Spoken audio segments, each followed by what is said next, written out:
Bayangkan sebuah sungai besar yang tiba-tiba tidak boleh lagi dipancing, dijala, atau bahkan dilalui perahu untuk menangkap ikan selama 10 tahun penuh.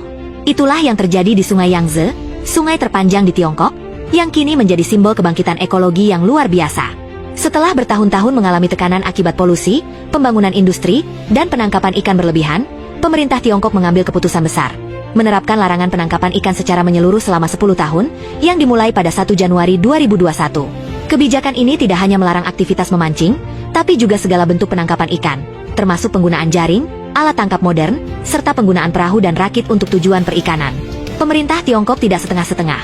Mereka bahkan menyediakan subsidi dan pekerjaan alternatif bagi para nelayan yang terdampak.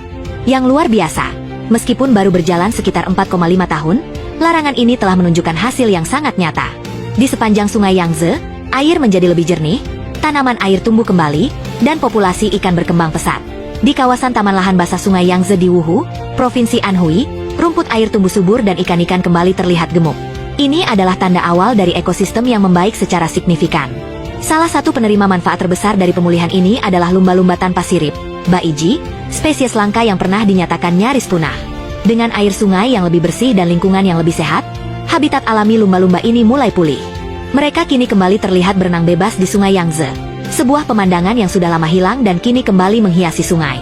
Larangan penangkapan ikan bukan satu-satunya langkah besar. Pemerintah juga meluncurkan proyek pelepasan massal benih ikan dan organisme akuatik sebagai bagian dari strategi restorasi jangka panjang. Di Sichuan, lebih dari 10 juta organisme air telah dilepaskan ke sungai, termasuk sturgeon Tiongkok, ikan yanziu, dan spesies lokal lainnya yang bernilai ekologis maupun ekonomis. Puncaknya terjadi setiap 6 Juni, saat diperingati sebagai Hari Pelepasan Ikan Nasional. Di Wuhan, hampir 10 juta ekor benih ikan dilepaskan ke Sungai Yangtze.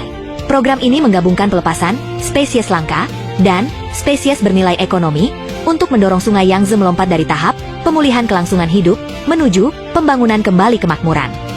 Yang membuat ini semakin penting adalah komitmen nyata dari pemerintah Tiongkok.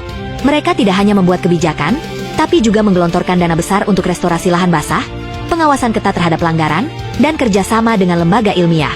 Semua ini dilakukan demi satu tujuan, memulihkan dan melestarikan ekosistem Sungai Yangtze secara menyeluruh. Transformasi Sungai Yangtze membuktikan bahwa dengan komitmen jangka panjang, tindakan yang terukur, dan dukungan publik, alam bisa pulih dari kerusakan parah. Sungai ini bukan hanya sedang sembuh, ia sedang membangun kembali masa depan.